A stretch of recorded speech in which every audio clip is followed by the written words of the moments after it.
إخواني وأخواتي المشاهدين والمشاهدات، تجدوني في الحقيقة أفتخر بهذه المبادرة الطيبة ألا وهي تكريم أحد رواد ومشايخ العمل الأمني بالجهة الشرقية.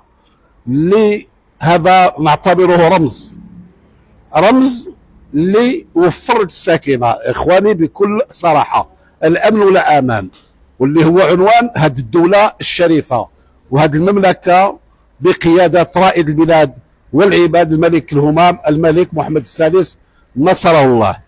السي رابح الداودي هذا اسم في الحقيقة ذائع معروف يعرفه العام والخاص، أما هذه 40 سنة اللي قضاها في العمل المهني الأمني في الحقيقة أنا لا أقدرها بهذا الرقم، بل أكبر من هذا. لأن لماذا؟ المهام اللي كان يتقلدها على طول هذا المسار تاعو سواء في العنف المدرسي أو غيره، واللي خلات بصمات كبيرة واللي عالجت ملفات كبيرة وأعطت في الميدان التربوي الكثير اللي يمكن غادي تمشي عليه فلذات أكبادنا لمئات السنين.